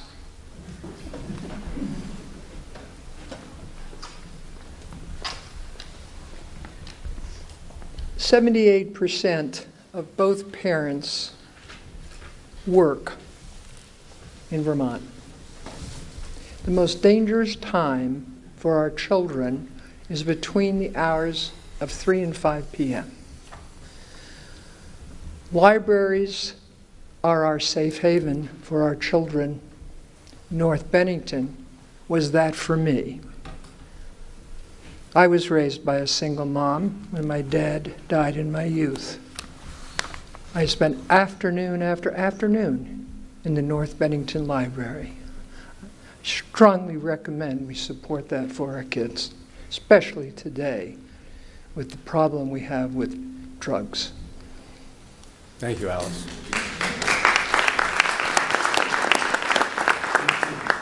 Yes.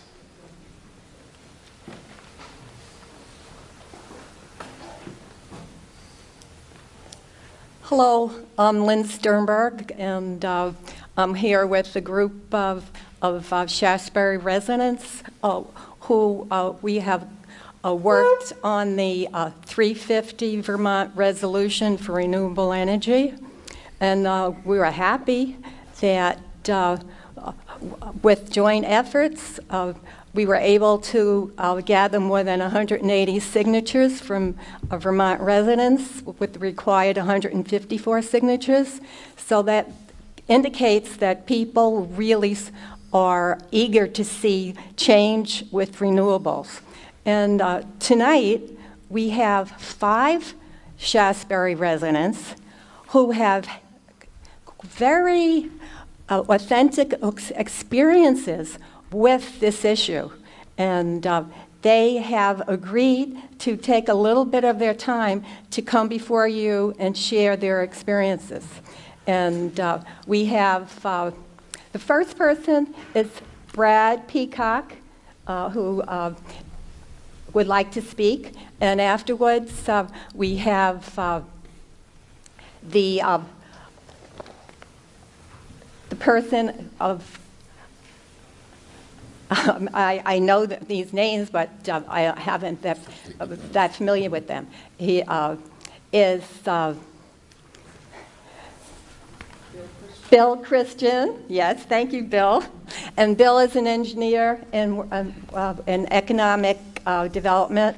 And we have the third and fourth people. We have our newcomers to Shaftsbury. That is Naomi Miller and Joan Dordoff. And lastly, we have a Shaftsbury resident who is a very long-time resident who would like to share with you some of her real, authentic feelings about this issue of renewable energy, and that is Joan Levine. Thank you. Okay, who wants to go first? Well, yes. First, we have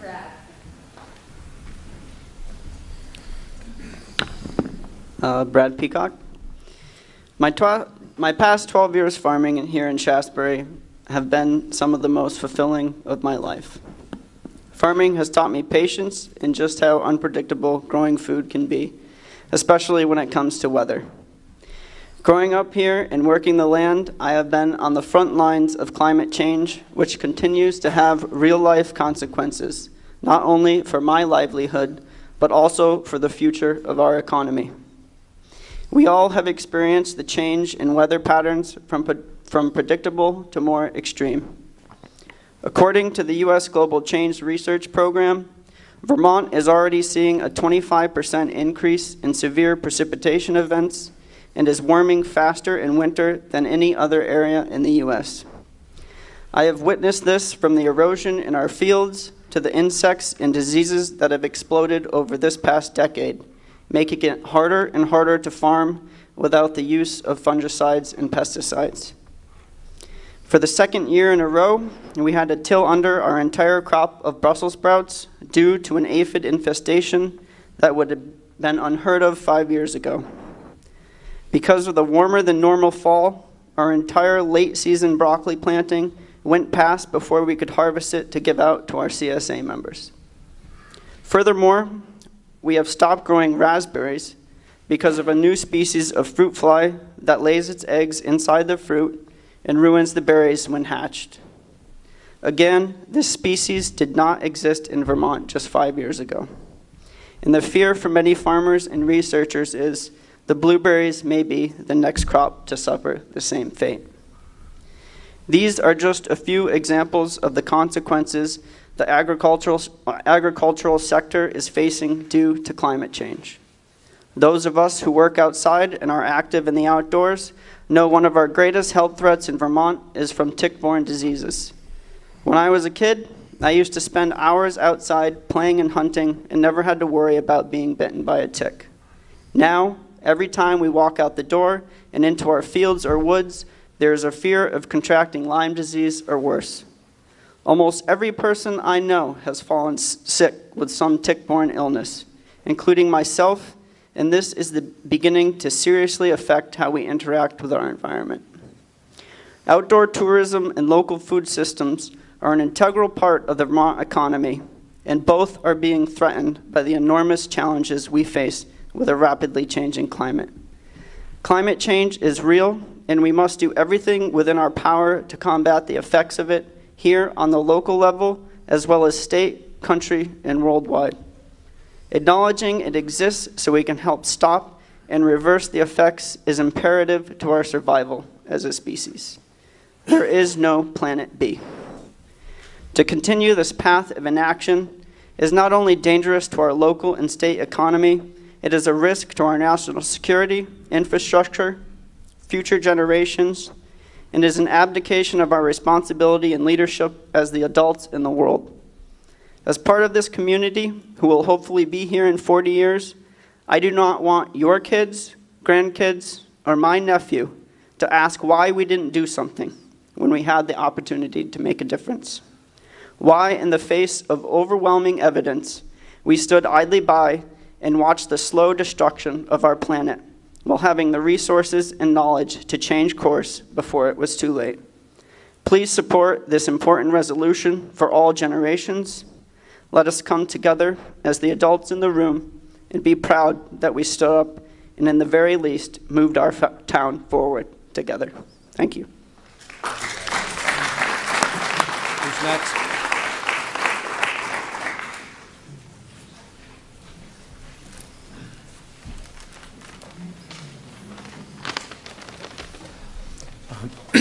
I'm Bill Christian. I'm asking my fellow Shaftsbury residents to take a stand for the environment.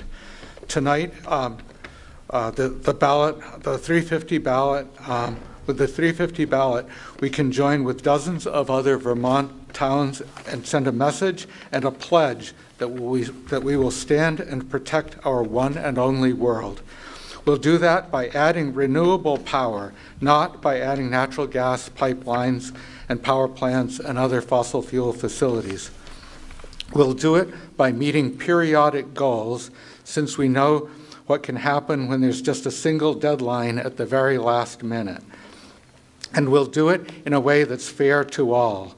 It also asks that we pledge to use less energy here in Shaftsbury, and that we support and promote renewable energy right here in our own backyard. This issue is very important to me. I am inspired by the individuals, small towns, cities, and entire countries all over the world that have thrown themselves into this task to create a society that will roll along, growing better for the children of each new generation, instead of a society that will burn itself out in a few wild and unthinking generations. Impressive progress has been made, but we are not making it fast enough. And it's a race against the clock, because the damage that we do every day cannot be undone. So let's take this step together and show that Vermont is doing its share and more, as it always has. Thank you.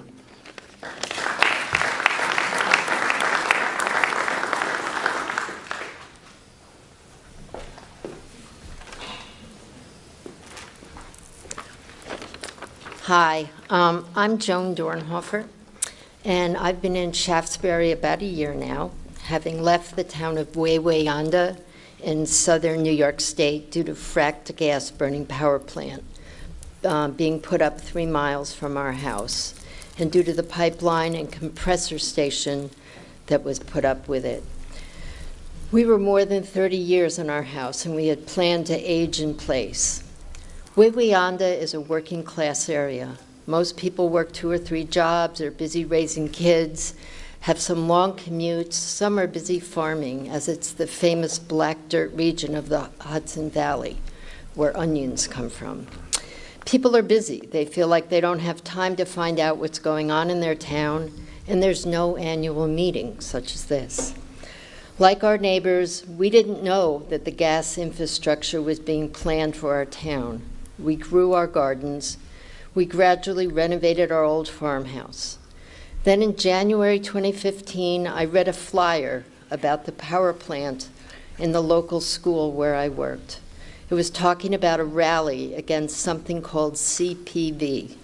We didn't know what that meant. We attended the rally and then began to learn about frack gas and the infrastructure around it. We began organizing informal town meetings to let people know. We organized a local picket line at the building site to let people driving by know what was happening. We spent a year and a half of Saturday mornings on that picket line, watching as the plant was built behind us, and the wetlands and the fields paved over, and the bat and the eagle habitat destroyed. Our group brought a lawsuit against the power plant company, but it was too late to mount a meaningful legal argument. The case would have had a good chance if all the people had known in time. This is not natural gas. I'm talking about fracked gas from Pennsylvania that runs through big pipelines, carrying not just methane, but also volatile chemicals used in the hydrofracking extraction process. I have expert testimony offered in our lawsuit by Cornell's Anthony Ingrassia, Professor of Geological Engineering, and Robert Holworth, Professor of Climate Science, about the chemicals in the frack gas, the impact on air quality and ozone depletion. And I can email anyone who would like to read it. joandornhofer@gmail.com. Please email me. Pipelines leak and they explode. Nothing grows on top of them because the actual earth around them gets too hot. Compressor stations are needed on these pipelines every 30 miles to keep the gas from expanding too far. This is not the old-fashioned, clean, dependable natural gas of years ago. Those living near compressor stations, including many people I know, have developed migraines and asthma, and studies are now linking compressor stations with autism. A war was fought and won in Vermont to keep a pipeline from being put under Lake Champlain. But there's another pipeline now that's running from Heinsberg into Middlebury. Let's do our part in Shaftsbury to keep pipelines out of southern Vermont. Thank you.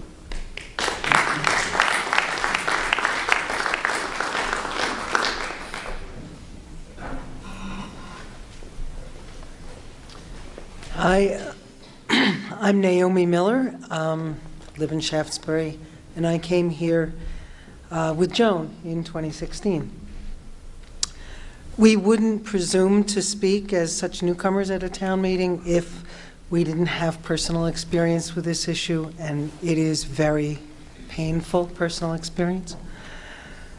I'd intended to be taken out of our old farmhouse feet first, but living where you can't go outside without getting asthmatic symptoms when you're not asthmatic, and where crop production is reduced by at least a third, just doesn't seem like living. And that's what happens from power plants that burn fracked gas. Let's not let anything like that happen here. New York State has a ban on fracking. This makes people feel safe, and it's easy to forget that the ban doesn't ban pipelines and power plants that carry and burn fracked gas. It's easy and it's pleasant to think it can't happen here. And in the Addison gas pipeline runs from from Canada right down to Middlebury. And in Heinsberg, Vermont, 2 members of the select board, I do not in any way mean to cast aspersions on select boards. This is about human beings, not select boards. But in Heinsberg, as I understand it, 2 members of the select board made a secret deal with Vermont Gas, allowing a pipeline to run under a town park in exchange for money donated to the town. And by the time the rest of the select board and the citizens found out, the deal was on. This is what happened to the tune of $8 million, a bit more, in Wayanda, New York, where the planning board brought in a power plant without offering it up to the public for a vote.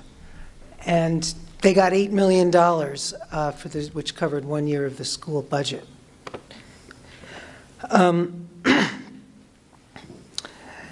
The people are fighting the pipeline up and down the northern part of this state, but right now that pipeline is running to Middlebury, and it's dangerous every foot of the way.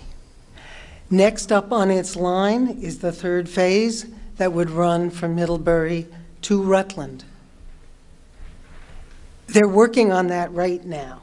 This is an emergency. This is an emergency here and now. Rutland is very close. You can't say it can't happen here. 3 years ago, not enough people stood up against the power plants and pipelines in our old town in New York. Now, the power plant is standing, and while they wait for their pipeline to be dug to bring the fracked gas from Pennsylvania, they're burning diesel, which is spreading ash and fumes for a 30-mile radius. Now, hundreds and hundreds of people are writing letters to local officials begging them to have the power plant closed, which now they can't do, because everywhere the diesel ash is landing, there will soon be toxic particulate matter from the combustion of fracked gas, which is stuff you can't smell, you can't feel, you can't see. Now people are planning class action suits based on the loss of value in their properties because whole roads of houses are up for sale. This happens so quickly. It's really hard to describe. I mean, in 2015, none of us knew that that power plant was planned. Right? Now people realize that their cows, their chickens, their horses, their sheep, their goats, and their children are outside in what's becoming poison air. But in Wayanda, New York, it's too late. Here it's not quite too late.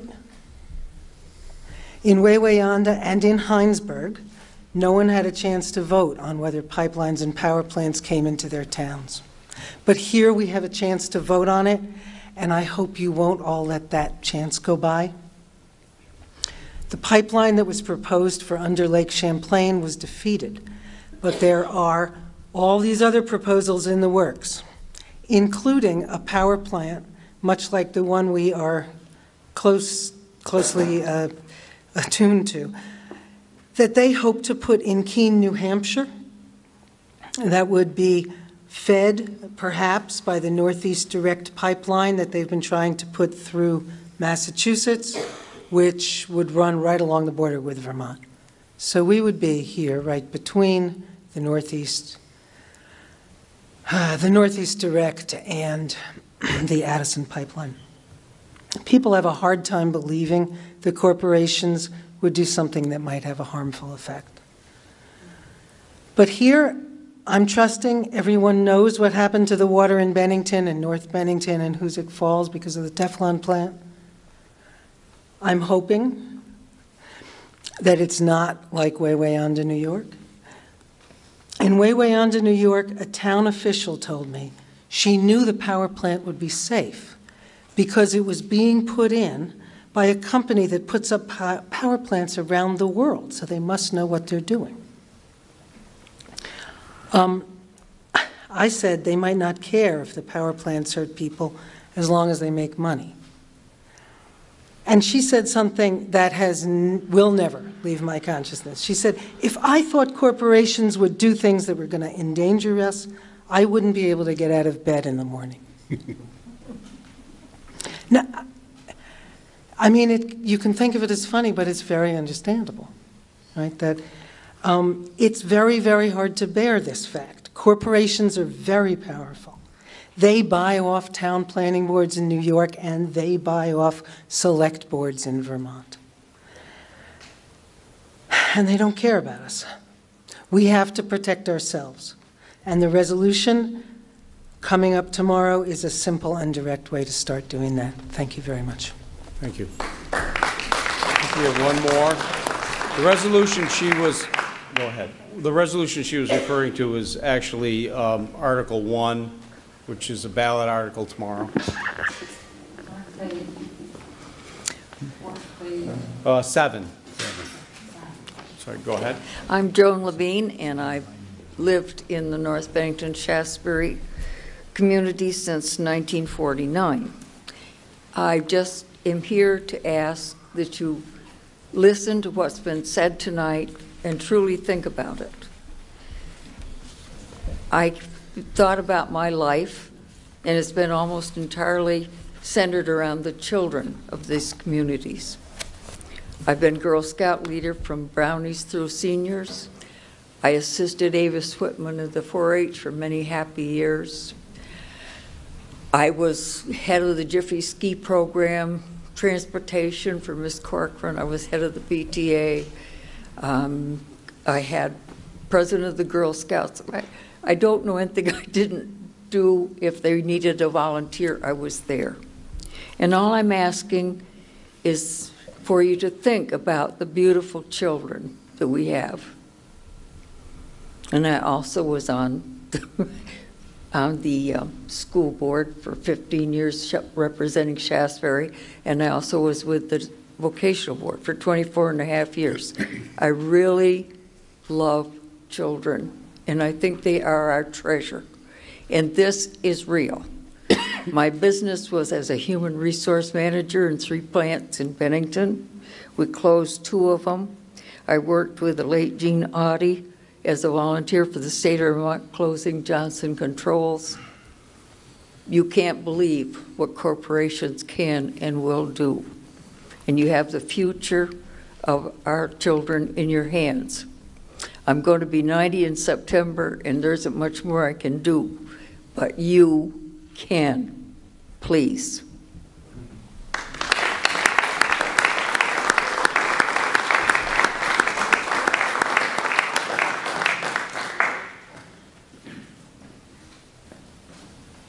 Tim? Well, actually, my last part was going to be to explain what's on the ballot tomorrow. And I think the speakers that have just spoken have explained those 2 articles better than I would, so I think I'll turn it back over to you. Thank you, Tim. Now's an opportunity for questions of the select board about anything that's going on in the town, about our articles tomorrow. Yes, sir. Up to the microphone, please. I'm Alan Baker from Shaftsbury, and my biggest problem with everyone just spoke, all the things in this article ask nothing of individuals, ask no one to do anything on their part to conserve energy. It's up to the government. It's like the town should do this, the town should do this. Nothing asking, how about everyone put up a clothesline? What a way to save energy. and put a clothes rack in your house. Inconvenient, yes, but it's not up to the government to fix this problem. If every person that's going to vote yes for this tomorrow puts up a clothesline, puts up a clothes rack in their house, and makes a concentrated effort to dry all their clothes that way, you could eliminate a lot of power plants. But it seems like a lot of people don't want to be inconvenienced to change their lifestyle. They want someone else to do it, as in the Apple Hill project downtown in Bennington. We don't want power, we don't want solar panels where we can see them. Put them someplace else, but don't inconvenience me. We don't want big wind towers because they kill birds and bats, but don't inconvenience me with higher rates. It's like all energy production is nasty. Pick your poison. There's so many dams in Bennington that we could be using, but the state puts roadblocks up for using hydro because there's people in Montpelier who want to remove every dam in the state. Same thing with like windmills, solar, hydro, all this renewable. There's people against it everywhere you turn, yet they may be signing this tomorrow because this looks nice, but it doesn't ask them to do anything. It's time to ask people to do stuff and not the government because they just screw stuff up. I did not sign the petition when they're in Shaftsbury doing this because it didn't ask me to do anything. It's asking you guys to ban stuff. Asking governments to do stuff. Start asking individuals to change their lifestyle and let it affect their lifestyle, their quality of life, make them change, then I'll sign on to this stuff. Thank you. Floor is open. Oh, boy. You've had enough?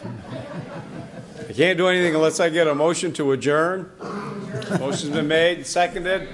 All in favor? Aye. Anybody opposed? Thank you all very much. Please be safe going home.